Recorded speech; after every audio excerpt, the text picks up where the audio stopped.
It is 8 o'clock and I would like to call our November 8th, 2022 Whatcom County Public Utility District Commission meeting to order. The first item on our agenda is the Pledge of Allegiance. Please join me. I pledge allegiance to the flag of the United States of America and to the republic for which it stands, one nation under God, indivisible, with liberty and justice for all. Thank you. Next item on the agenda is the approval of the agenda. Any proposed changes from either of you? No. Okay. I'll make a motion to approve the agenda. Second. There's a motion and a second. All those in favor, please say aye. Aye. Aye. The motion carries. Next item is the consent agenda, the approval of the minutes from October 25th and the approval of claims for November 8th. I'll make a motion to approve the consent agenda as it reads. I'll second. There's a motion and a second. All those in favor, please say aye. Aye. Aye. Aye. The motion carries. Next item is public comment, our first public comment of the meeting. We also have one at the end of every meeting. Any public comment? Okay, we're not seeing any hands. So we'll move on to old business. And the first item under old business is the broadband program update.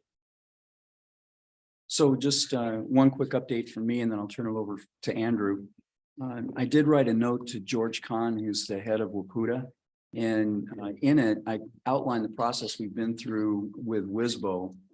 They've gone through a process to figure out what needs to be in the notice of funding opportunity, the NOFO, that we've been expecting to drop since March or so. And they keep going through processes to say, you know, what is it that's important to everybody? They've done it 3 different times now, 3 different ways, and they keep getting the same answer.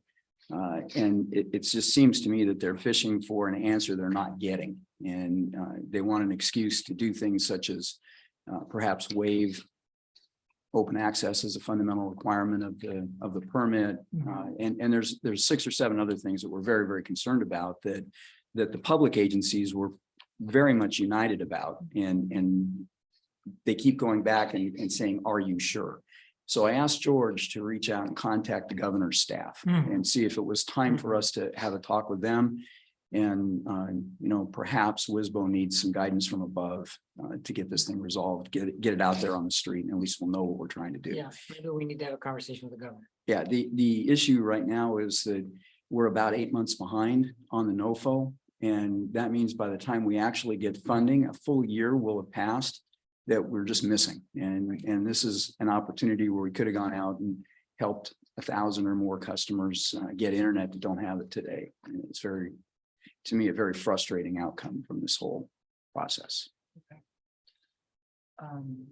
In that line, I think both of all of us, when we were at the November meetings, of course, and at the annual conference, maybe we can all be actively lobbying on this point that Chris brought up. Yeah, we need action.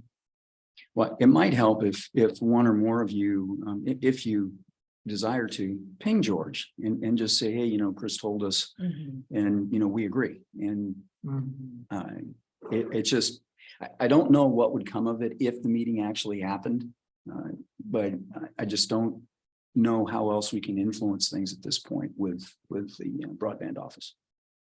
So. Would it be helpful to let any of our state representatives know about the fact that there's an 8-month delay on the NOFO? I certainly think Sharon Shoemake, she was the one who allocated the money directly for Point Roberts, wasn't she? Yeah. So yeah, I think that would help. Okay. At least Sharon was directly involved in trying to get money allocated for broadband to this county or a part of the county. So I think it's probably a broader concern than just us with the governor, but yeah, I think that might be helpful as well. Also, you know, it depends on who gets elected in the other position. And if Sharon gets elected, it's all depends on the outcome of the elections here today. So, but if Joe gets, he was a governor's liaison, so he might also be in a good position to help us with figuring out how to make this a priority. Well, I don't think this is one that even Simon would object to. Yeah, So yeah, I think we're in kind of a no-lose situation with our local legislators. The more I think about it, the more I think that would help. yeah. No, I'll certainly bring it up in the telecom committee on the 17th. Mhm. We have those Wakuda meetings next week. Well, the note I sent to George was last week, Okay. and I'm gonna follow up with him again this week, because I think we have some urgency around this action. Because otherwise, my concern is that WSBO's looking for a reason to set those basic requirements aside. And I don't want him to just do it. And once the NOFO drops, we're kind of done at that point, unless we want to try something in court, which I wouldn't advocate. Right. So on broadband, that's it for me. We've had a busy couple of weeks, but it wasn't generally on broadband. I'd like to turn it over to Andrew for a moment. I'm happy that we're having this conversation because I think this is exactly where we should be focusing our efforts right now. It's a really high priority. I have a lot I could say, but I think I'll just leave it at that's a great next step. So thanks, Chris, for doing what you did and the commissioner's support.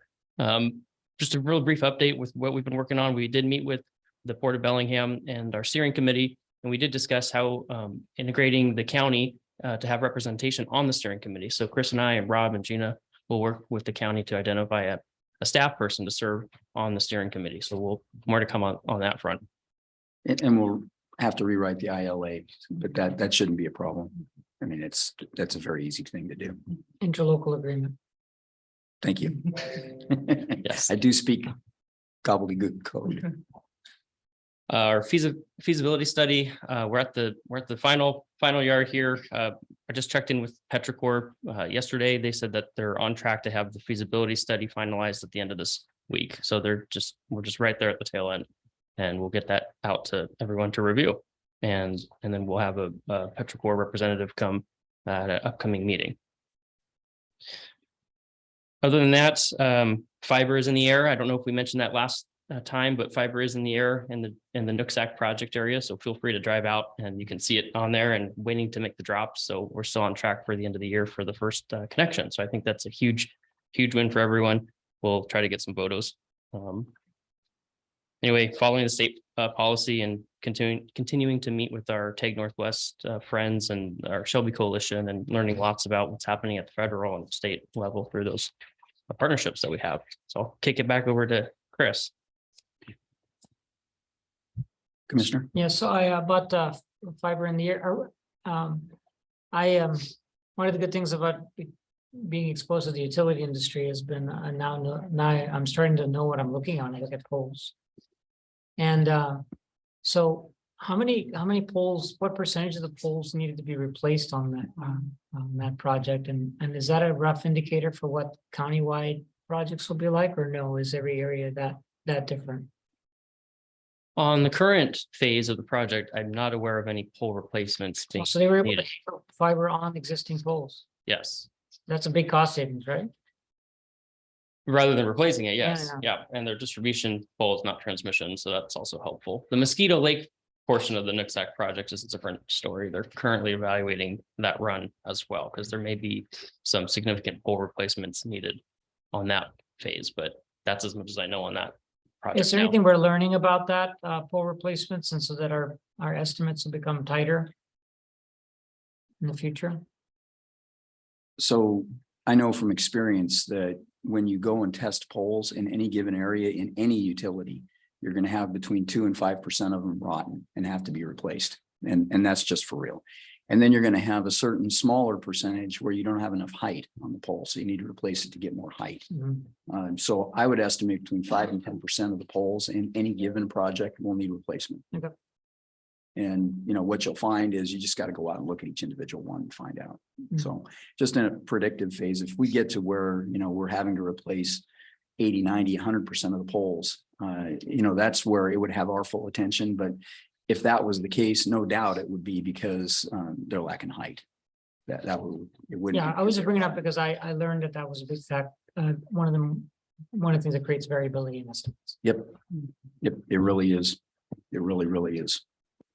And then there's other things you can do. For instance, if the utility says we got to replace it for height, then my question is, did you consider guard arms? And generally the answer will be no, because the utilities don't like that, but it's a way you can get.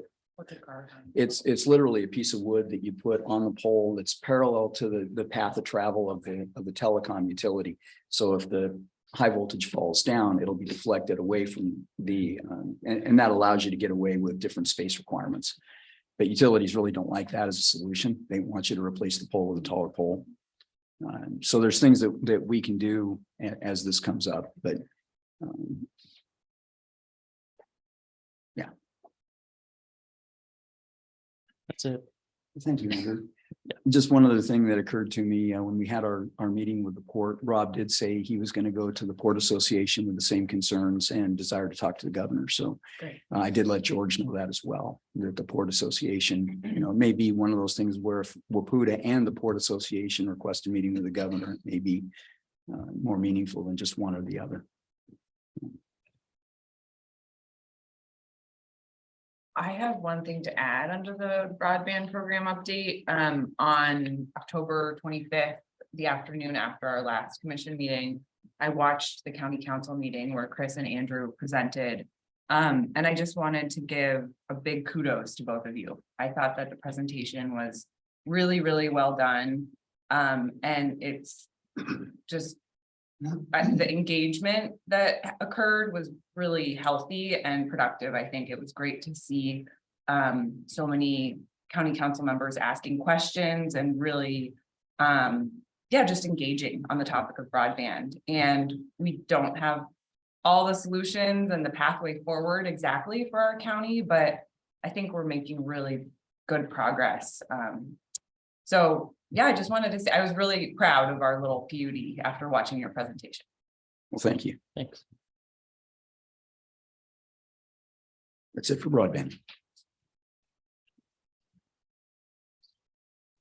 Great, let's move on to any other questions or comments, commissioners? No, okay, let's move on to new business. We've got the 6A, approve interagency license agreement with Washington State Department of Ecology. Thank you, commissioners. The Department of Ecology approached us and they wanted to install a metering device on one of our intake structures that's not currently being used by us. And this license agreement reflects that. When I got the request from Ecology, I had a whole list of things that I wanted to see in the agreement. I kicked it over to Steve. He said, yep, that's nice, but here's a couple other things we ought to have. We kicked that, essentially our wish list, over to John's organization, and Peter wrote up an ILA for us, and that's what you have in here. In that ILA, he added a couple things that Steve and I didn't ask for, and everything we asked for. So it was a pretty much 100% wish list from everybody that could look at it. I sent it to Ecology expecting significant revisions. They returned it to us and said, no, this is fine, we'll sign it. And I was really, really happy to see and surprised to see that. And that's what you have before you.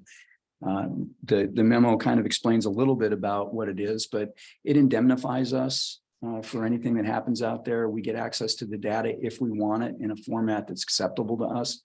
And Department of Ecology has agreed not to use the data against us in any forum, anywhere, at any time, against any claim. So it was about as broad as we could make it. And it seems to me their willingness to sign it is that it's a completely benign project. And this looks like a good thing for us to participate in. And I ask for your approval of the ILA.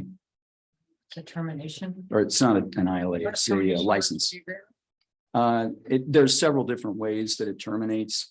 But basically, prior notice of either party, a certain number of days, 30 days, if we want them off there for some urgent reason. I think it's 120 days just for normal, terminate at the end of an Without agreement cause. kind of thing. 30 for cause, 90 for convenience. It's a 1-year term with 4 1-year extensions, if possible. Yeah, we made sure there was sunset provisions on this whole thing. And Sounds safe. yeah, and I think the data itself might One be caution useful. I would say is the data is public record. Once the Ecology has it, or we have it, Ecology can bind themselves not to use it, but someone else can make a request and then use it. So it's not Good completely, point. it's not, let's not have an expectation that they would never be used by somebody. Oh, Some against fashion. us. Yeah, But we do have an assurance that ecology will use it against us, and that's that's a value. But the data is what the data The is. data's on the river. We don't, Mhm. we don't, Not at this location, they could set it up somewhere else.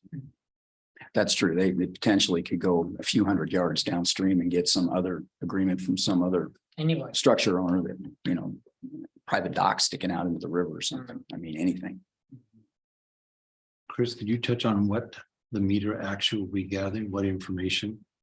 Yeah, we had a complete description of the meter. I have not included it yet. It'll be part of what's Exhibit A, but they're looking for nutrient information in the stream flow and I think temperature. And I don't think they were looking for gauge information, flow and river height, that kind of thing. So it's things that aren't measured at that point in the river. This would be new data for, I think, all of us.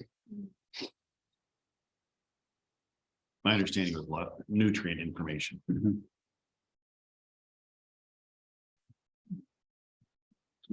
I will entertain a motion. I'll make a motion to approve interagency license agreement with Washington State Department of Ecology. Second that. There's a motion and a second. Any further discussion? All those in favor, please say aye. Aye. Aye. The motion carries. Thank you. Thank you, commissioners. We'll go ahead and finalize this and then get it over to Ecology for signature and I'll let you know when that happens. All right, next item on the agenda is approved resolution number 820, water system takeover policy. So this is really two parts. The first is a policy that sets out how we would go ahead and work with the county in the event of a water district or water association that finds itself in some kind of trouble and they end up with the county as a provider of last resort. So it covers what to do under those circumstances. It also covers the fact that if somebody comes to us independent of the county, we would treat it as we always have. And that's something for us to study. We get study grants or whatever the appropriate funding mechanism is and figure it out as we did with the Grandview system and other small systems over the years. So the policy sets that out. Attached to it is an interlocal agreement between us and the county, which gets a whole lot more specific. And what the ILA talks about is how we would work together with the county, basically, without going over the thing in agonizing detail. It lays out the fact that each one of the cases is literally a case by case. The fact that we've agreed to look at something in the past doesn't bind us to look at something in the future. And each time it is the commission's call. So there's nothing in here that obligates the district to do work for the county.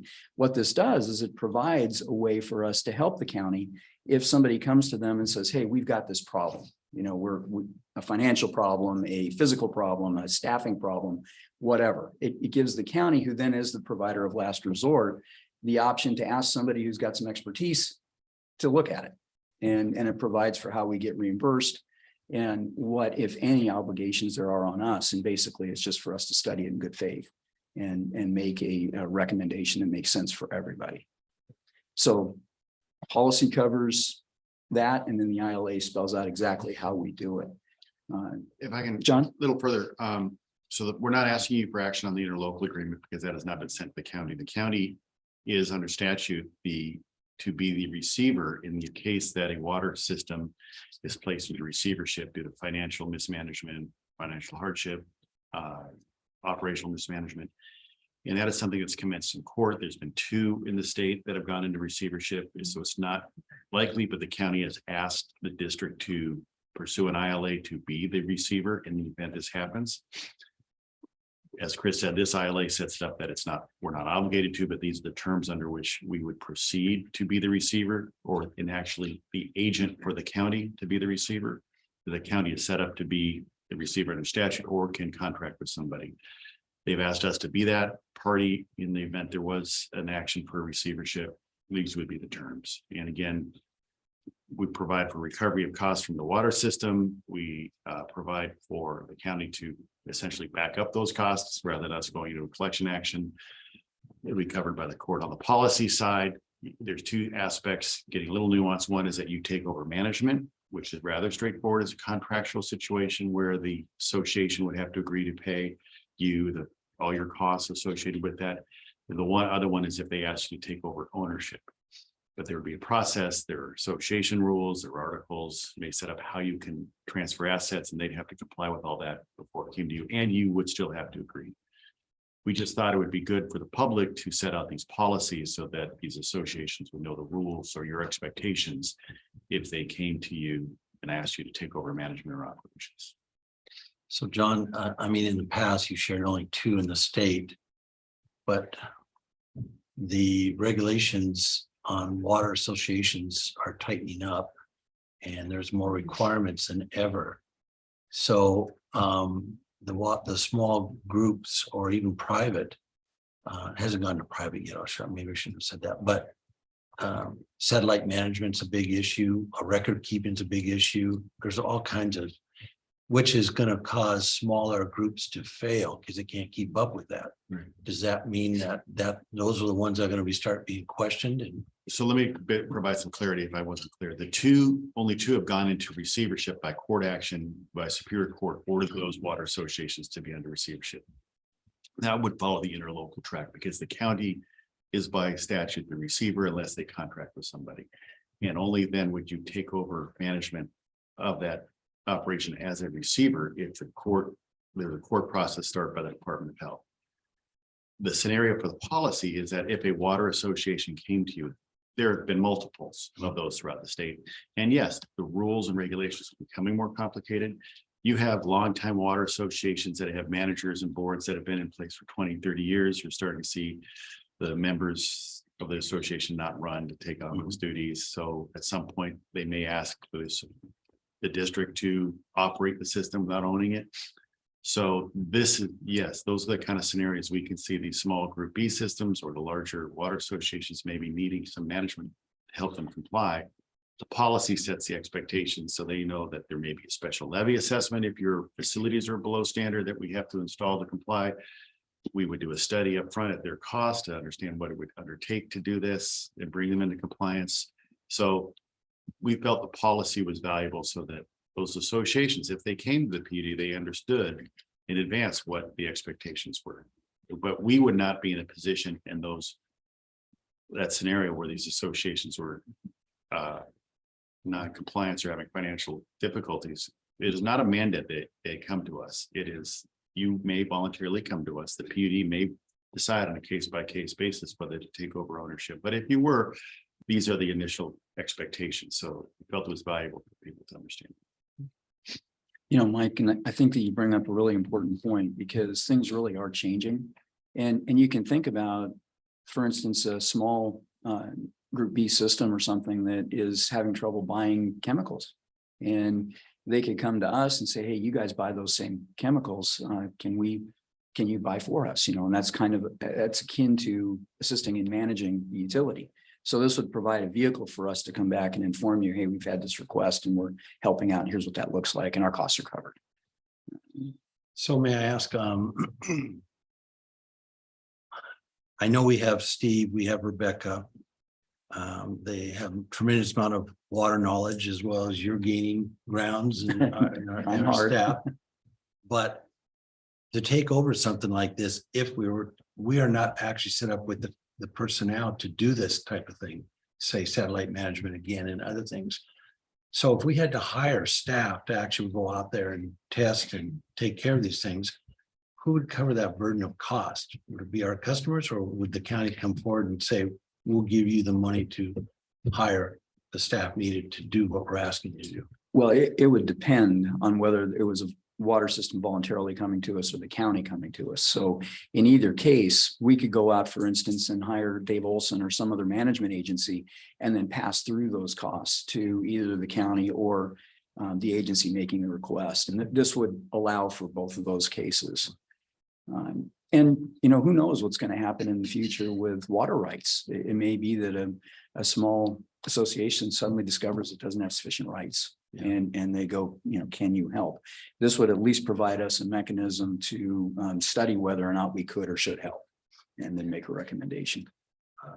The other thing that, and I'm probably being picky on this, so forgive me, but when I read the approval resolution 820 and then it calls it a water system takeover, Mhm. I'm a little concerned of the word takeover policy. So, yeah, if I can, and I don't want to interrupt you. No, you go ahead. So that's reason I wanted to come in here, because I think it would be beneficial for you, Mike, to hear where the other commissioners are. So I am thinking several things. The first thing is the title. And the perception of the title. The second thing is that the PD has never done this. That's to my understanding. Well, that's not true. Guys, we've had a policy in place, administrative policy, at least since the early 90s. So we have acquired a water system. Absolutely. That's how we got Grandview. Okay, that's good to know. Thank you. And we've got two more that are under study right now. So the PD has done this in the past, but this would be another significant, doing it again would be something we hadn't done in a long time. Well, as I said, there are two that are in flight today. So it's, they're very small And although I don't know the history that was, I just demonstrated. I recall that Grandview hasn't been a blazing success for us as an organization. We've had struggles. We're glad. I think we've made people's lives that we serve mostly better. As far as supplying water, but has not been without its struggles. This type of action is addressed at a high level within a strategic plan. That's another thought. Yes.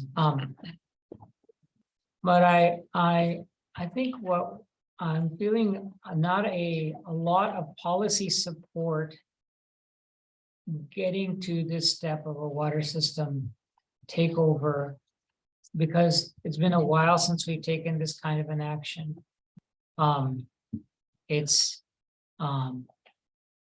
We've had obviously lessons learned from, I'm sure we have lessons that we've learned from the past that I'd like to understand better.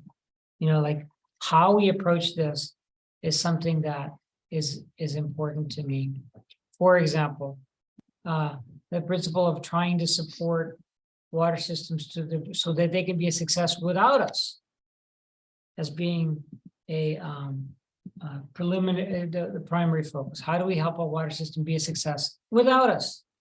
Just by being present next to them, because it's unlikely that we're going to take over any small water system and it's going to strengthen the core functions of the PUD. It's what we're supposed to do. I'm not in any way saying we shouldn't be responsible to the public. I'm just saying that we have to develop a little bit more policy framework around this. And I'm not exactly even sure what that means. So I want to understand all the different ways that this policy would become relevant. Okay, one is in receivership, but we know that's a very low probability of that. So I'd like to understand the other types of scenarios in which this policy would become relevant or applicable. And those are some of my questions. So. The way, Can I address a couple things here? Yeah. So first of all, we would not, as I'm speaking on behalf of staff, we would not initiate an involuntary takeover of anything. That's just not, I don't think that's in anybody's best interest. If a group has local control and they're viable and all that, I can't imagine why we would be involved other than to help. The second thing is we currently support groups actively through Dave Olson and others, where they've provided operational, managerial, material support, and we continue to do that. And that's something that I'm proud of. We have helped these agencies over the years, and I absolutely do not intend to change that. If it's, we could talk about changing the title to a consolidation policy or an assistance policy instead of takeover. And that, that may, well, I mean, the management would be management or support, and then consolidation or assistance in some form. So we could change the title of the policy, but we are not predatory. Our actions are in fact benign. And I would hope, should I ever bring to you guys something that is not benign, that you'd call me on it. And I have zero doubt about that. I 100% agree with you. Are those 2 points that you made that we are always looking for ways to support the local water associations, and number 2, that we would never undertake predatory action captured in the whereas statements? They are not. Maybe They are in our strategic plan, however. Yeah, well, So I mean, we've spent some time developing guidance to avoid that kind of thing. And I think, we've got that. I'd be happy to change the title to more accurately reflect what you think might the intent be, but we've got an awful lot. We don't have anything in there that says we will not be predators. Yeah, it does say it's voluntary. It does Yeah. speak to saying from time to time, private or public water may seek technical, managerial, operational support services needed to provide satisfactory water resources development, protection, and utility services for the water system. PUD is willing on a case-by-case basis to consider entering into agreements with private associations not at risk of receivership status. So we've tried to set this up that it's when it's in an agreement with the association, not that we're doing something unilaterally or predatory. And it also So, yeah, it gives speaks us to voluntarily policy. throughout this. Yeah, and it speaks to something that we're doing all the time today and just puts it in a policy statement. I thought it was written very well as I read it, because one, it demonstrated to me that the county is recognizing the PUD as being a water authority and saying you are the ones that would understand this and could carry out this mission. So I thought that was a real good for us, because we're actually being recognized. The other thing is, if I read it correctly, and the two of you have to correct me, but the board, you people are in charge of this whole thing. Nobody's going to make a move without your approval. Yeah, that's very clear too. I remember that. Yeah, and it's very, so if you say, no, you got questions, you can ask them, and it's not something to be thrown at you as a board. You make the final call. So I think you're going to find yourself in the driver's seat of this. One other thing, I think when I did the request for action, I said takeover policy, and that creates this misperception. The Mhm. resolution, I apologize. Resolution itself says policy related to voluntary transfer water system ownership and or operational responsibilities. Mhm. So the actual resolution doesn't, and the titles don't speak to takeover. That was my writing in the RFCA for brevity. I apologize. Yeah, I'm curious, for future reference, the county incorporates in resolutions sometimes preamble type statements that convey intent. Mhm. I like how we do policy. But this may be an exception in that we may want to capture intent a little bit in this policy. And I'm really more asking the other commissions. Well, I to think in capture the, the intent of the commission in putting this policy into place. I think if you look at the fourth and fifth whereases, it really covers that. It talks about voluntary, some water system approaching us, and the fact that it's done on a case-by-case basis, which calls out the fact that, you're not going to give the general manager at some future time blanket authorization and chase after all this stuff. Yeah. It just, I think we've really captured the truly benign intent that we have here. And In the policy itself is primarily an intent procedures, intent principles and procedures. And then number 1B is when requested by our water association, Whatcom PUD may decide to take over ownership and or management of the system upon terms and conditions approved by the PUD in writing. So it's when requested. That's the C. PUD shall decide on a case-by-case basis whether it'll take over the ownership.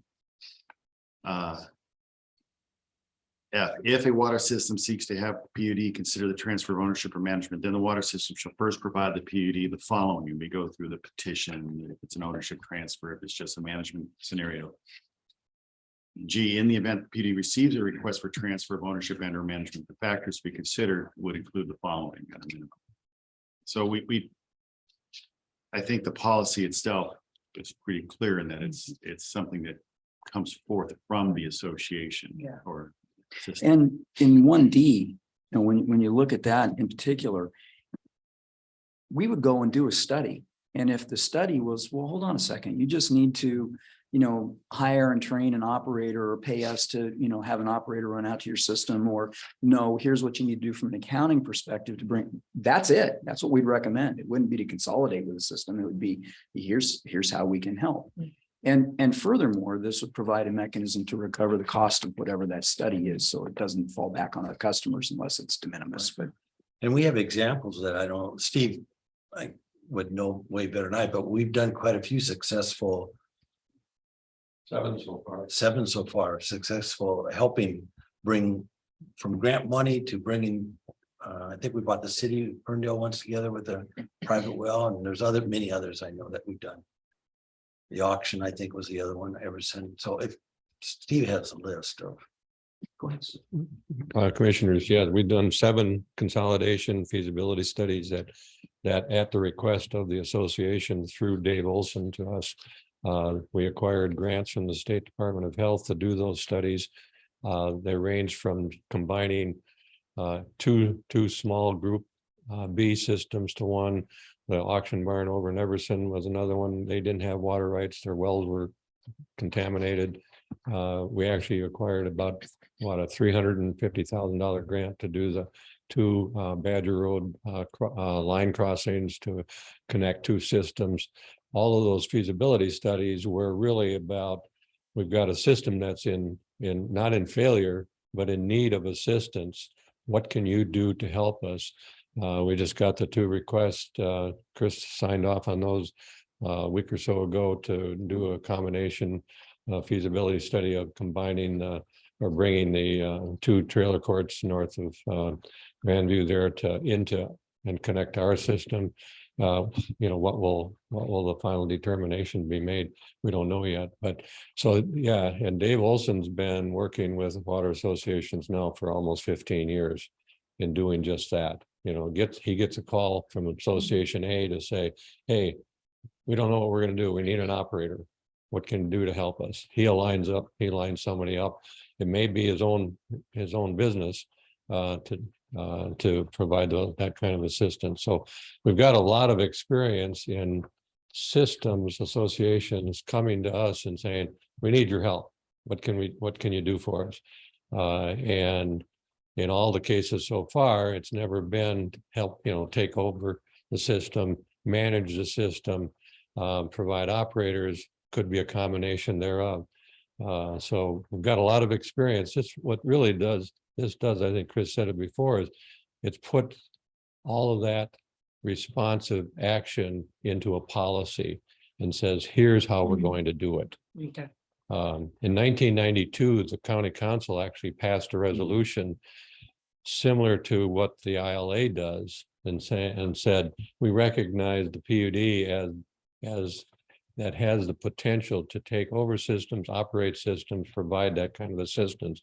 And they actually, in that resolution, they actually asked the PUD to establish a policy that we now are finally developing. And I think that's what preempted us taking over Grandview's system, because it's about the same time. And I've got an example, one sheet of a policy that I think Tom Anderson drafted back in 1992 to start this process. We never followed up on it. I don't know why. So Steve, I want to be clear is that I wholeheartedly support all of those what we have done. Of course, I wasn't commissioner for most of that, but when in the feasibility studies, as well as what happened with Grandview, I'm very supportive of this practice. But I also believe in the somewhat pessimistic adage that no good deed goes unpunished. And so being in more of a policy semi-political capacity with the PUD, my concern is to make sure that I support what we're doing as an organization, to make sure that we are communicating the policy in a way that it's clear that what we've done and what we're about. That's why I'm bringing up, basically all my comments have been about making sure that our intent is clear. And what we've done without explicit verbiage in some ways has been better because there's no words to challenge, So that's why I'm bringing this up. I want to support what the organization has, the history, to the and what we're planning to do in the future. And I'm just making sure that the policy language is, doesn't raise any concerns. If you'd like us to add some language on the intent or in the recitals about, this isn't an action to take over water systems to something expressly stated like that, no problem with that. We can bring that back to the next commission meeting. So I don't think there's an urgency at this point to bring this forward. We have not presented the interlocal to the county. That's why it's not on for approval. I didn't want to have you approve something without having gone through the county yet. So they may have changes on the interlocal, but if you'd like us to bring back the policy at the next commission Well, meeting. if the other commissioners think so, I mean, I think if the other commissioners are fine with it as it is, then I don't want to hold it up either. Well, I think an instructive question for you to ask would be if I was to bring Grandview to you today with this policy, what would I bring to you? And, I think that the issue would be that we have good facility maps. We have an understanding of what the physical state of the system is. We understand what the managerial responsibilities are and the operational responsibilities. And we understand the cost structure that all of that entails, including what we would have to do to modify our staffing to get there. And that really is what would be required to come out of a feasibility study. That was not done when we assimilated Grandview. Had it been done, we might have said, well, look, in order to get this system, we have to bring it up to modern standards. And we're going to have to rebuild the infrastructure. And by golly, we're going to have some maps so we know where everything is. See if we actually own the property that the wells are on. There's a million things we would do different today. There's It's like there's there's more more than that. questions, but so this would require us to do. Codify all the body language that Steve just expressed. All the expressions that I saw in the last 10 seconds. When did we take over Grandview? It was about 1992, 93, something like that. Yeah. And I just totally agree with what Chris just said. If Grandview ownership came to the PUD today and said, we'd like to have you consider taking us over, buying us out, this policy would be the perfect tool to recognize what those needs are and why we would take it over or not, and what would need to be done before we would take it over. That none of that was done. And we made a lot of mistakes over the years with Grandview. We're finally getting it to not perfect, but very, very much better condition today than it was when we took it over. A lot of it was built with irrigation pipe and it wasn't mapped. So now every time we go in and touch something, we end up completely replacing it. And the rates we charge probably don't reflect full capital recovery of everything we need to do out there. And it's hampering us going in and just replacing the thing wholesale, because that's what needs to be done. If we did that today and were to increase rates to cover the costs, it would be, we're already looking to raise rates substantially. This would be even more. So it's kind of a recognition that we do need a formal look whenever somebody comes to us and says, can you help?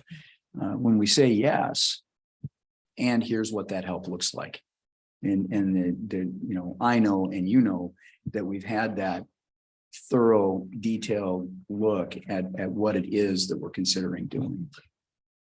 So is this resolution information, or are we going to table it, or what's the plan? Your election, you can pass it today. If you'd like me to come back with some additional intent language, we can add it. If you want change in the policy, inform us what that would be, and we can make the revisions. I think it covers the intent. Yeah, I agree that the language on the agenda I wasn't wild about, but I think the resolution actually says policy related to voluntary transfer of water system ownership and or operational responsibilities. And I think I am, and I apologize.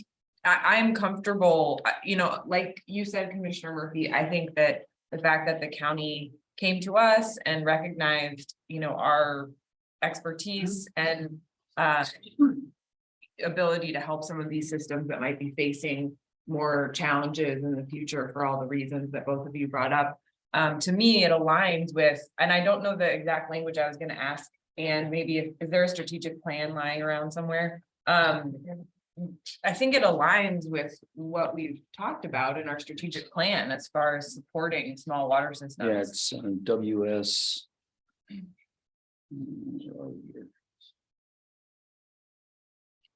Should be the first set. I'm glad those are just peppered around the office. So strategy WA1, respond when needed and called upon by water associations to assist them on policy and technical issues. That would be a good whereas clause. I mean, it's just, it's boom, right there. And So then maybe the motion is to approve this as drafted with the addition of that as a recital. Does that Yeah, seem? yeah, good? Okay. that does it for me. And so add that to the whereas. Recitals and in the intent section. And then we're also still going to be looking at an interlocal next between the county and the PUD. So it's yes, not like we have the this is draft of end. that. Yeah. And yeah, so what happens is, once we're happy with the policy, then we make sure that the ILA, the interlocal agreement, is structured on that policy and accurately reflects it. Then we come back to you and say, okay, here's the policy. Boom, you guys approve that, you get to where you like it. And here's the ILA that's consistent with that policy. You're happy with that, then we're not asking you to approve it even then, but I then take it over to Tyler and the county and say, for your consideration, here's what we're looking at, and have this very same conversation with them. So if you made that motion today with the addition of that recital intent language, then we can finalize that for your signature. Don't have to bring it back. If you're comfortable separately with the ILA, not for approval, but just to present that as an initial discussion topic with the county, we would then take that forward. Okay. Yeah, I'd like to make a motion.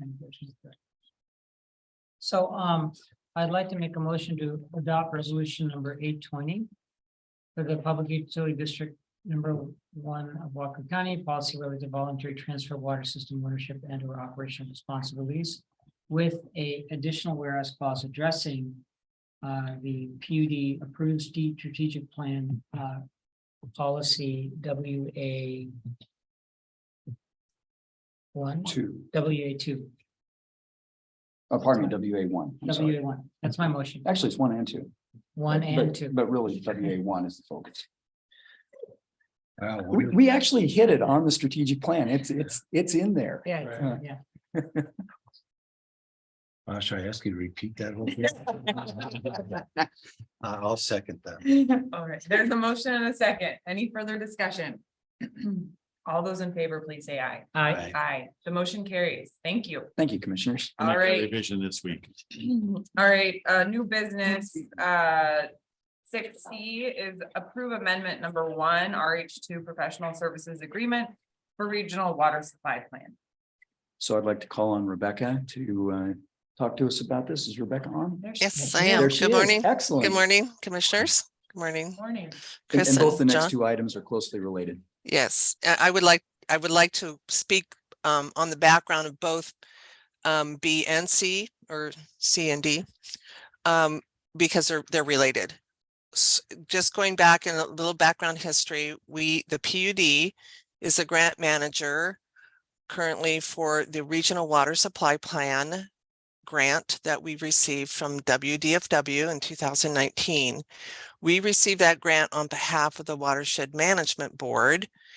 And as part of their strategic 5-year plan, the regional water supply is one of their strategies, is strategy number 3. So they asked us if we would like to apply for that grant. We received that grant in 2019 and have been working on that grant ever since. And it's been a bit of a challenge, primarily a lot to do with the COVID and the staff capacity.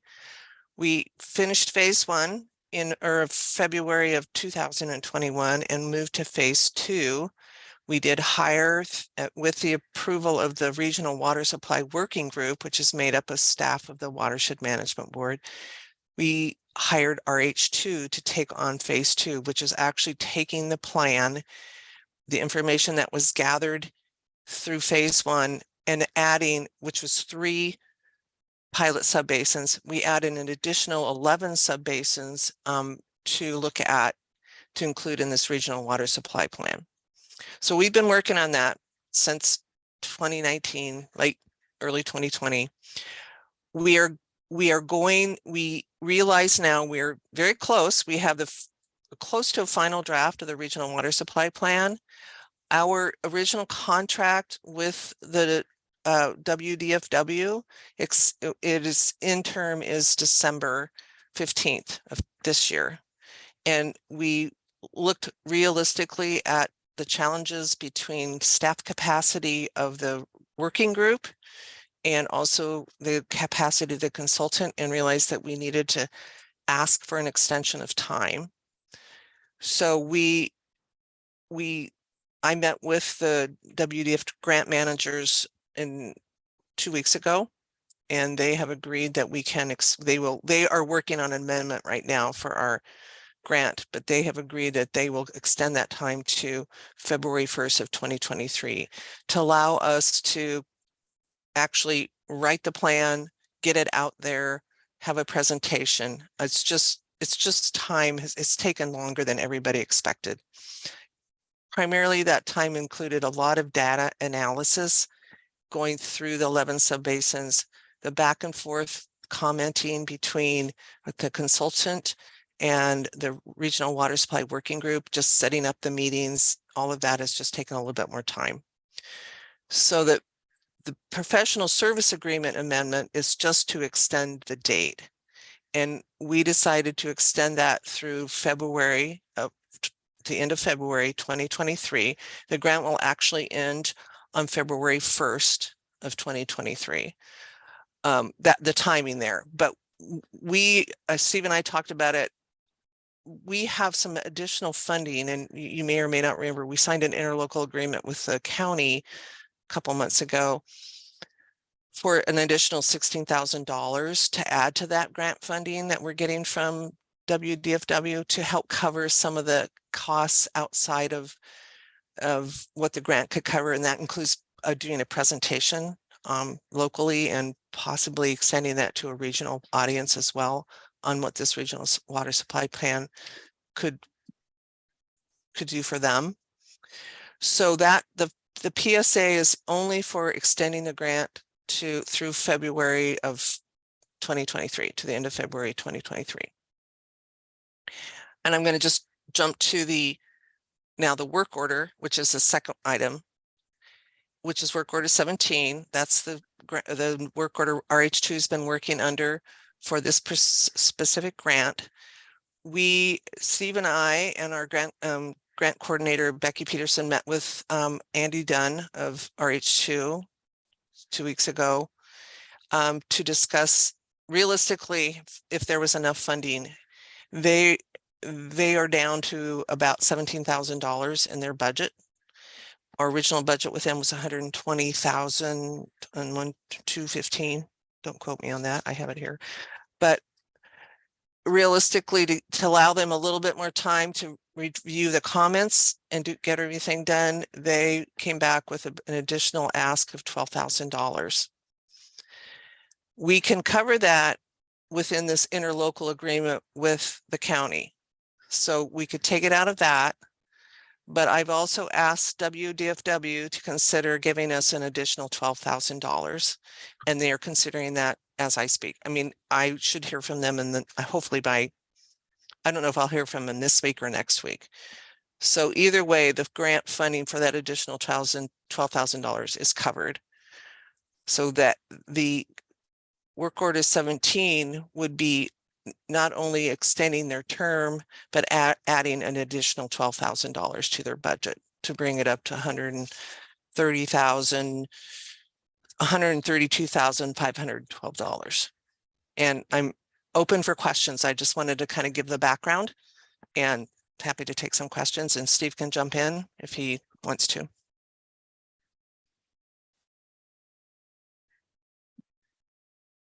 Commissioner, just one quick comment. Any of the funds that Rebecca has indicated that could be added to RH2's budget, none of that will be PUD cost. None of that will come back from our current customers. This would all be grant funded one way or another, either from the county utilizing their additional 16,000, or if Rebecca is able to get the $12,000 from through WDFW. So I just wanted to reiterate that the majority of the extra time that's needed and the $12,000 that we're talking about with RH2 really comes back to the amount of time and the number of comments that came back from the watershed management team and the regional water supply working group. So that's really what promulgated the extension of time and the extra additional costs. So Rebecca or Steve, if I may, Chris, okay. Absolutely. This is the last of the basins, isn't this? To do the study? The It- plan? It is the priority the priority that the Regional Water Supply Working Group, supported by the management team, chose. There were 3 initial pilot basins, and Right. they added 11 additional sub basins that were a priority. It's not all of the sub basins within the WIRA 1, but it is the priority basins. Some of the basins that were not looked at included like the Bellingham area and that kind of thing. Stephen, you can speak up for that as well. I think in the one memo. This has been going on for quite a while, correct? it's almost, well, it'll be 2 years, Yeah. the 2 end of years. this year. Yeah, yes. And if I can speak to the originally looking at the Watershed Management Board's implementation strategy, which is now going to be updated in 2023. This particular strategy 3, which is a regional water supply plan, initially had a proposed budget of almost $400,000 to get this plan done. And we have had a total of currently at $228,000.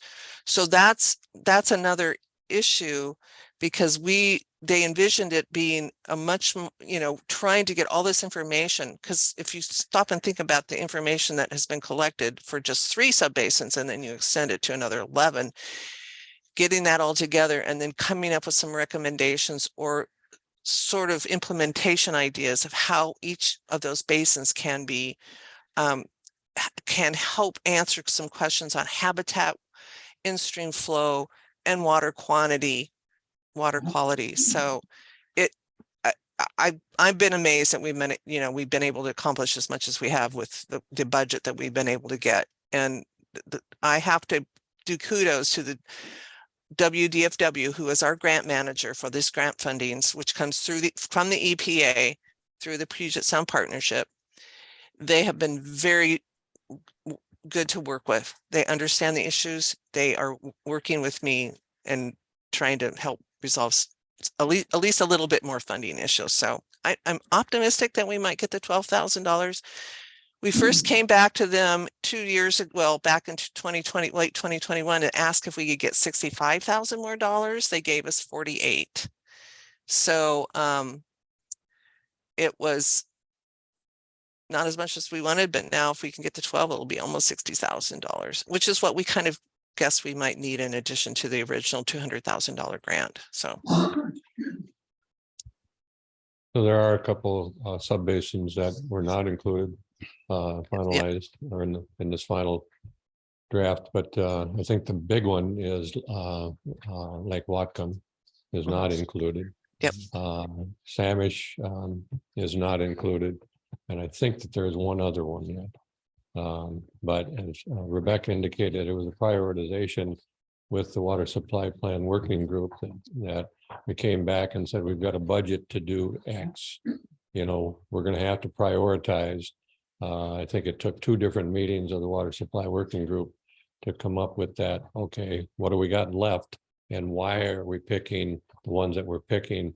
And they were identified as of all the remaining subbasins, they were identified as what they thought would be the most meaningful in terms of capturing data, water use, lack of water rights, all those factors. So.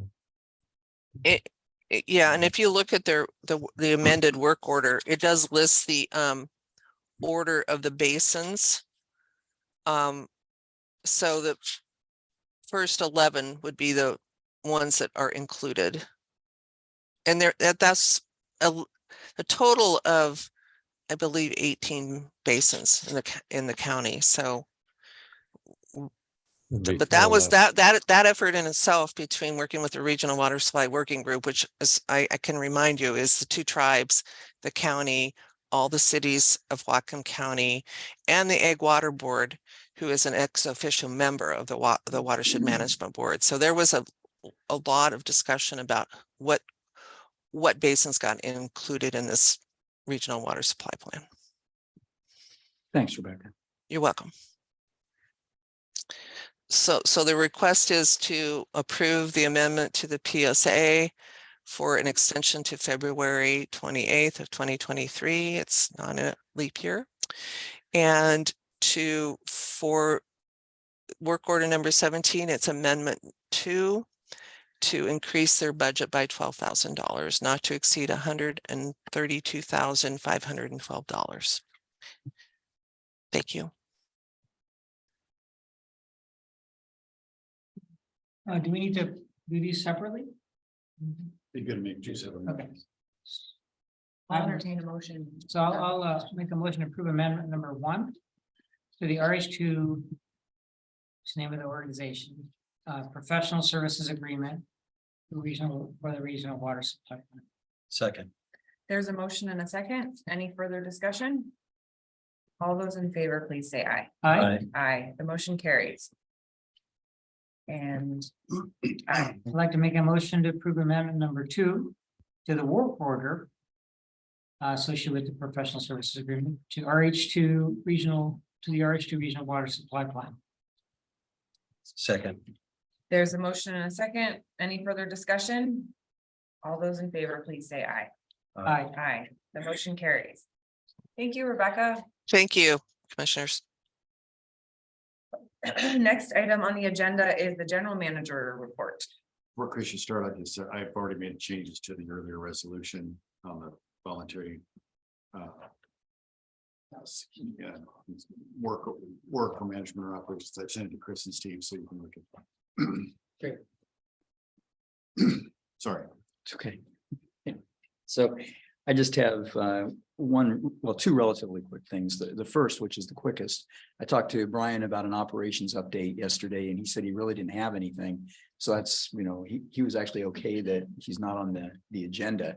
Although we did have a quite a lengthy and spirited conversation about water temperatures and frazzle ice. And he assured me that this one is probably not going to be anywhere near long enough in terms of the cold duration and the wind velocity to get us in a frazzle ice condition. And the river temperature yesterday was 42 degrees.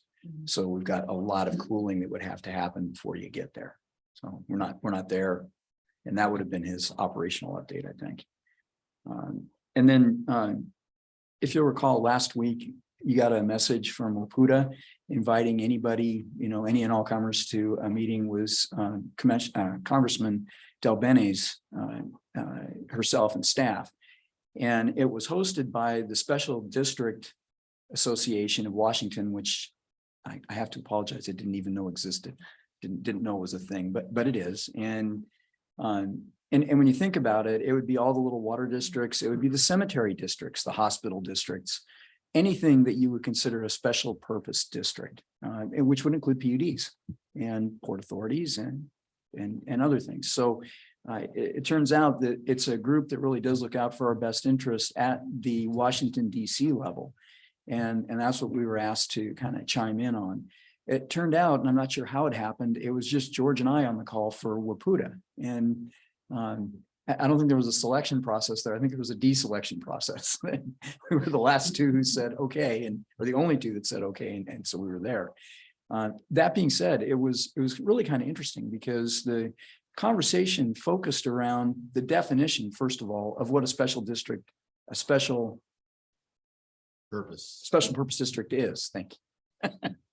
And the wording is important because in the federal statutes, it turns out it's defined something like 400 different ways, depending on what statute you're looking at. And so the first thing was kind of a awareness issue with the Congresswoman and her staff that, as you proceed through legislation that deals with this, we need to clean the language up and get it straightened around. And the reason was the COVID funding that was made available to local governments if it wasn't worded exactly correctly, these small special purpose districts could not take advantage of it, and in fact did not. And that caused, you know, a lot of financial hardship that the US Congress intended to avoid. And just their lack of visibility into how the term was defined caused a big part of the problem. So that was the first part of the conversation. We went through that. The second part of the conversation, we took advantage of the time with the Congresswoman to talk about material supplies and manpower shortages that were daylighted or made worse through the COVID-19 epidemic. And we did have a bit of time where we talked about transformers, pumps, piping, and other things that should just be bread and butter, 6-week lead time that take a year or more to get now.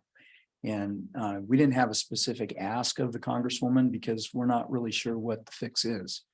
And whatever the fix is going to be a very complicated one, and probably one best left to the market as opposed to a regulatory solution. But that being said, there may be some things that Congress can do to help the market structure to really speed some of that up. And that's what we tried to sensitize her to. So that lasted about 45 minutes. And other than that, you guys have heard a lot about what I've been busy with the last week or two. So if you have any questions of me, I'd be happy to We're entertain. losing Dalbeny at the end of this year, right? So now, we're no longer in Dalbeny district. Oh, yeah, that's true. Yeah, So the it'll be district Larson itself. for us. Yeah. The redistricting happened. You're correct. You are correct. Interestingly, just a minor personal point, I met Congresswoman Dalbeny before she was an elected official. She was coming through Snohomish County on her initial campaign run, and I met her then, talked to her for about a half an hour. And I got to say, she's really, really changed in the last 15 years. It's and all for the better. I think she thought that she could do a lot of stuff going into Washington, the other Washington. And once she got there, she found out she could do different things. And many of the things that she thought she could do, she could not. And it's kind of remarkable to kind of get that snapshot, almost 15 years separated of a public official. But I'll just say interpersonally, I was very impressed. And I'm ready to entertain any questions if you got them, or that's my report. Any questions for Chris? Okay, let's move on to commissioner reports. Sure. Okay. So commissioners may be aware that Eric Hurst sent another article or did he actually publish it? I remember editorial. And the subject wanted to just bring up is that he's asking for public agencies to do a better job of quantifying capital costs associated with water improvement projects, so that folks like him or the public can better analyze the cost benefits of different things that we're considering as far as improvements to the water system. I think it's mostly helpful constructive criticism, and I think we don't disagree with that. From my understanding, there was an editorial by one of the Lummi Council council members in the I believe Seattle Times, and I think it was something that addressed what I think I'm correctly characterizing as deep disappointment from the Lummi Nation as it relates to the response of the state and federal government to some important near-term actions dealing with avoiding fish die-offs like happened 2 years ago and then again this last summer. I think they're deeply disappointed in the lack of timely responsiveness from the governors, the legislature, and the federal government. And on when they raise things, they're finding too often that they're told to pay attention to the process and procedures. But I think I pointed this out early when I became a commissioner. I was shocked when I found out that Lummi Nation has 60 people in their natural resources department. And Whatcom County maybe has 3. Help me if I'm wrong. Okay, 4. Okay, 3 or 4. So I'm just saying, I'm not saying that Whatcom County should copy them. I'm just saying that this is clearly a community. The Lummi Nation is clearly a community that cares deeply about natural resources and has their ear to the ground a lot more than the average Whatcom County citizen. So as a result, when they identify, hey, we're seeing a fire here, even though maybe there's not, maybe the fire itself isn't consistent with the timeline of how the Department of Fish and Wildlife or the Puget Sound Partnership allocates funding, it's still a fire and it needs to be addressed. So I think I understand the Lummi Nation's frustration with the state and federal agencies. I think the PUD itself is sympathetic to it, and we're certainly not opposed to their initiatives on that front. But I just wanted to say that it's they're escalating the issue because they thought the governor was going to pay attention to the issue, and the governor didn't. And then lastly, I attended the Watershed Management Board, where the entire focus of the meeting was on lessons learned from the Yakima adjudication, and particularly the Yakima Basin Integrated Plan, its inception and its development. That's probably not the third, Steve, correct me if I'm wrong, Watershed Management Board meeting where that's been a central piece of the meeting. And I think that I'm really happy that we're looking at those lessons learned. There'll be a time when maybe there's not that much more learned from that because we are different. But you want to comment on the Watershed Management Board meeting? And just real quickly, I have a different opinion on the value of the presentation to the Watershed Management Board by the Yakima. I had sent in preparation for that presentation, Department of Ecology had opened up an opportunity to send questions that that group would answer. I think I sent in 11 questions. I didn't get a response back for any of them. And not saying that my questions were relative or not, but I questioned the whole presentation and the value of it in terms of what we are trying to accomplish in this space and how we're moving forward with not just with the adjudication, but with the solutions table and water supply plan and drainage-based management plan.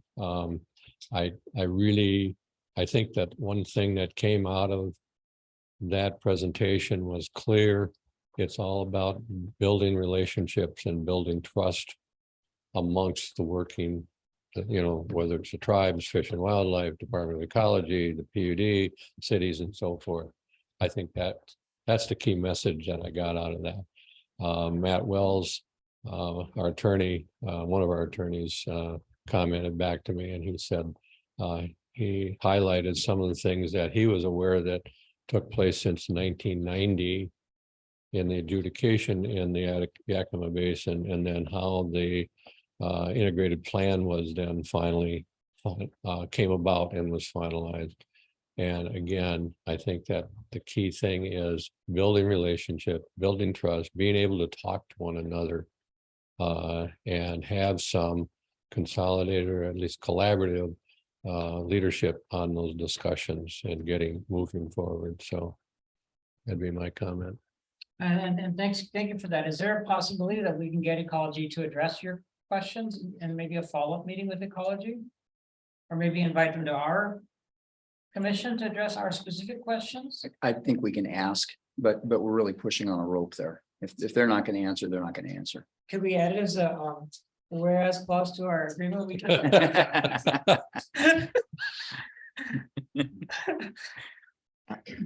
I would just add to that. I'll second what Steve said. I saw this stuff going in, and my question to him was, aside from the fact that people at the end of the day under the gun got together and negotiated something that worked for everybody, what really is transferable? And I think the answer that he said was just that when people got under the gun, they got together and they had relationships and they were able to. But that's not new forge information to the PUD. Exactly. I mean, not to. but it's not Again, new that's for the us. second what Steve That's said. what we do every day. Yeah. Rebecca, did you have something to add? I would like to go back and say something regarding Commissioner Despani's comments about the Lummi tribe and the issues with the fish die-off. If you want to wrap this up, I'll go back and fill you in on a meeting I just attended last week where that came up. So whenever you're done. Please go ahead. Yeah. Okay. Are we okay? Are we done with Yeah, the go ecology? for it. Okay. So we had a watershed management team meeting last week on November 2nd. The Watershed Management Board represents the Whatcom Local Integrating Organization for the Puget Sound Partnership. That Whatcom LIO attends a meeting, quarterly meeting for the Ecosystem Coordination Board. And the PUD, along with the county, has representatives that go down to those meetings. I was the lucky one that got to go down physically for the first time. They've had a meeting in person, and it was down in Tacoma on the 3rd. So the message that we took to them, there was a ranking decision under the Ecosystem Board to send certain priorities to the Leadership Council to pass on for funding in the state legislature.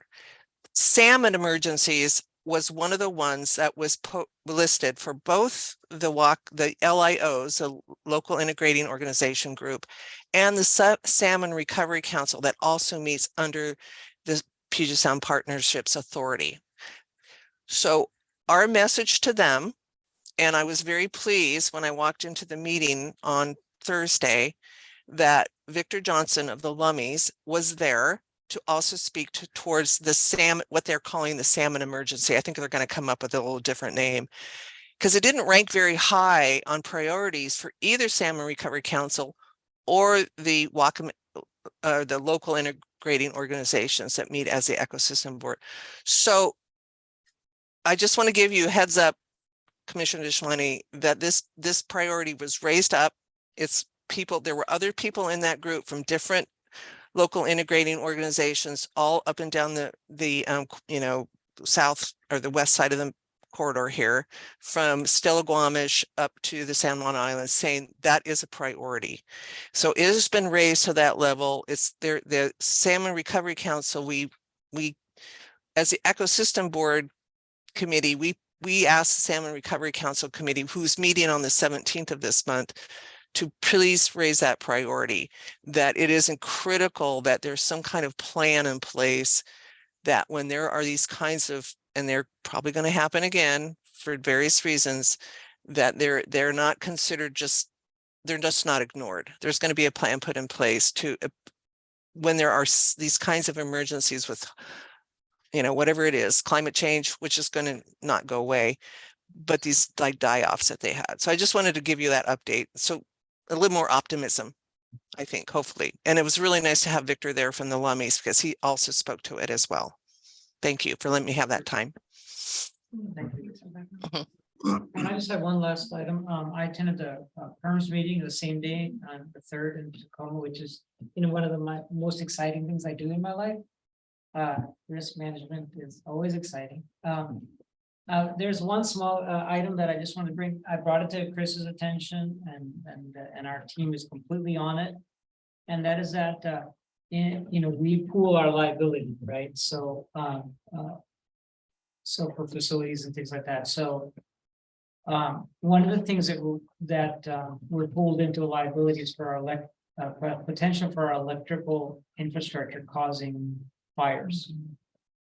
And well, it just happens that although we are an electrical utility provider, there's not a lot of forests where our wires run. Knock on wood, it's highly unlikely for there to be anywhere near the level of severity for Whatcom PUD's activities as they relate to forest fires compared to all the other PUDs. I mean, so I did a year ago bring up this issue of fairness, and they did think about it. PERMS group did think about it, and they did incorporate that as it relates to utilities that don't have electrical service. But we're not addressing that because we do have electrical service, and so it's something that we're working on. And obviously, in a pooling, there's certain practical limitations of how much you can have policies customized to every member of the pool. But I just brought it up, and I do have an update for that. Oh, okay, great. Yeah, so Annette has requested of our insurance company that we drop that particular premium because our risk is so low. And we're just waiting to hear what their answer is. You know, they may not be willing to change the rider, or they may have some other reason, or they may just say, yeah, sure, you know, you're right. Because our risk is very low. Not zero, but darn near. Lottery winning odds kind of thing. 1 in 300 million, that kind of What's order a of good time to magnitude. buy large? Well, I don't know. Apparently they It drew was. last night and botched was. it. Yeah. the boss, but they released the numbers now, we won. Oh, so somebody. Yeah. Someone here might be in. Really. Yeah. Is that it for you? Yeah. That's fine. Yeah. Thank you. Commissioner Murphy? Yeah, I continue to go around and talking to people about the water issues and trying to strengthen, you know, our support to different groups and individuals. So I met with Chris a number of times this week, and the one thing I did do a little different is I went to a port commissioners meeting. I was interested. I used to, when I was younger, go down and watch the ships being filled as they used to. The longshoremen used to take care, and so I kind of missed that. And they opened that up again. They're starting to reach out, and so I went to listen to what the port had to say, the commissioners had to say, and the company that's doing this right now, I think it's called ABC Recycling, as well as well, the longshoreman spoke about it too, and it's something good for our economy. I think it's going to be good to see our people, our longshoremen working here. I have a relationship with the longshoremen, so over the years, a lot of the families had to travel south to find work, and so now they're very excited to think that they can go home every night and be in the area and yet make a living. So I did attend that meeting for those reasons. And then next week we have Whatcom coming up. I don't know if two would be involved in that too. Yeah, it doesn't hurt to bring it up. So, I mean, it's all Zoom next week, right? Yes. That was it. I have a conflicting meeting, potentially. So I may miss, part of the water committee meeting, this is at 10. I don't know if Commissioner Murphy, I mean, you typically, or Grant, you can cover the water committee meeting as well. I think I can cover it for you. I'm doing the telecom is at 9. See, So- nine is talking about 10 is water, right? I don't know, but I mean, if I could just stay on and do the Yeah, water okay. one if you want Okay. me to. Yeah, And I'm generally on in all of those. Okay. Okay. Okay. That's all I had. Okay. So from me, I sent an email yet. Oh, sorry, I'm sorry. No, I'm sorry. It just occurred to me that the main point that I'm pushing for in the water committee, and if it comes up and if it's appropriate to repeat again, is the importance of upstaffing at Waputta to support. I mean, Waputta used to have a dedicated person, John Counts. And so I raised that. I forgot to mention this on. I met with Nicholas Garcia and I raised that point again. And in Olympia in person, we had lunch. And I raised this point again, and he very much said, yeah, we're hearing you loud and clear. And we're working on it. He and George are actively thinking about how to beef up in the water area support, not just us, but some TVs in general. Okay. Sorry. No, bring that up. I did check, and right after telecom, it does say that water falls at 10 o'clock. Okay. So if you're right there if you want. Okay, I can jump on and we're both there. Okay, so for my report, sent an email yesterday. We're gonna do a NC work party on the 19th for whoever wants to join. As I said, totally optional, but I think good way to just get to know each other a little better and support an organization that we already support financially. But showing up in person would be great. I also have been in touch with John and Chris and Ann, trying to think through, we haven't had an employee recognition event since I became a commissioner, so I think 2019 was the last time. End of the year is real busy though for everybody. And so we're looking at January 12th And that's a Thursday. Does that work for both of you? It would be an employee recognition event, but we would want to try to get commissioners past and present to come. And we're looking at going to Mount Baker Lanes, which is a bowling alley. Yeah. Does that sound good to both of you? In the evening, afternoon, or? Probably 5 o'clock, and we do dinner, and then bowling.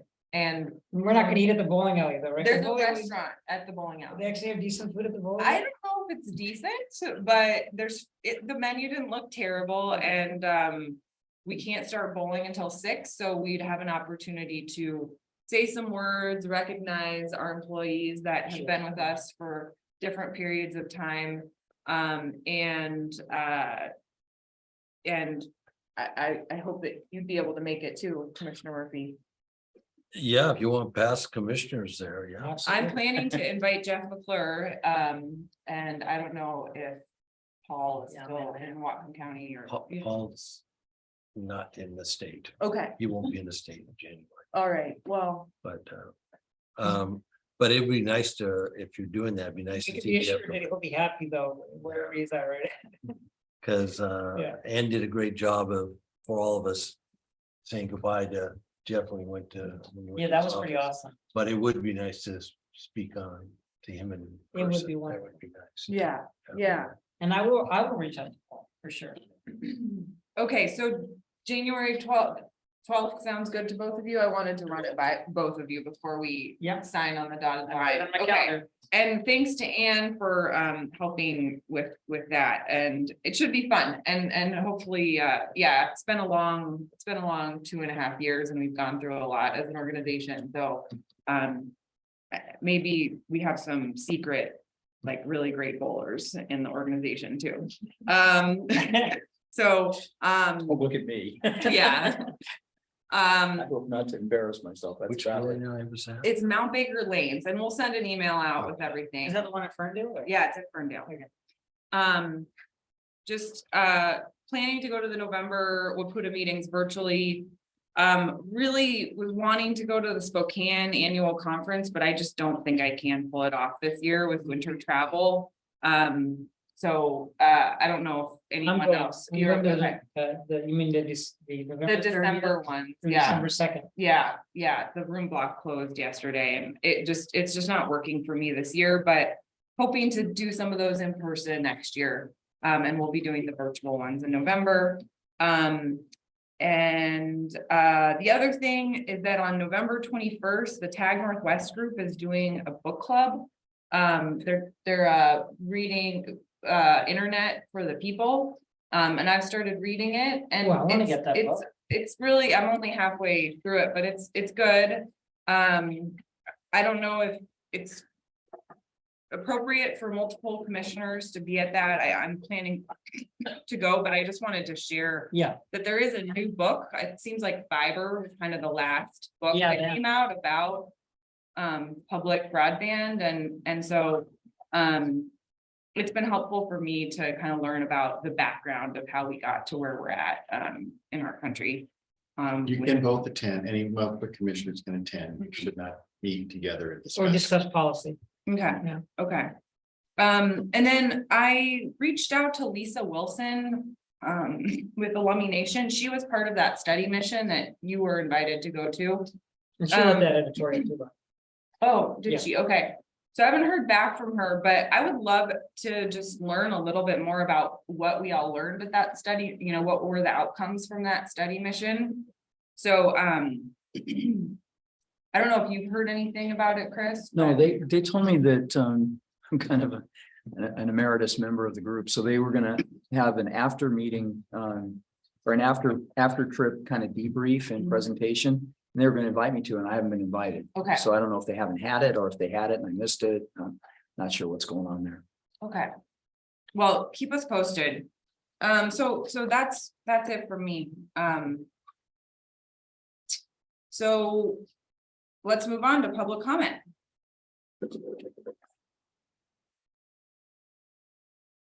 Rick? Nothing in person. Okay, The next item is, we have an executive session, potential litigation related to water rights adjudication. Let's take a 5-minute break. I think it'll be 10 minutes. 10 minutes, okay, We won't use the Zoom platform for it. okay, great.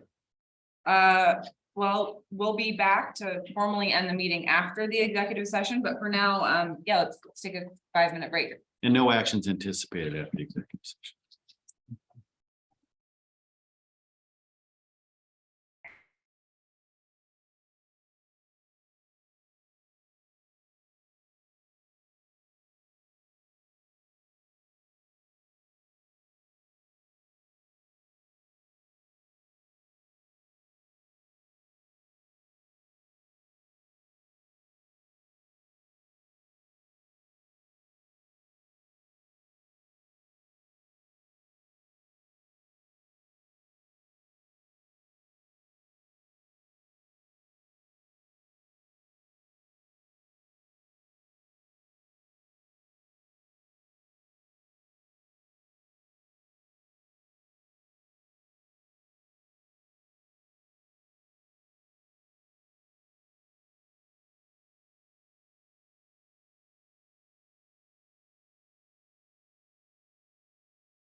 Last time I was gonna read and I watched SNL and stuff.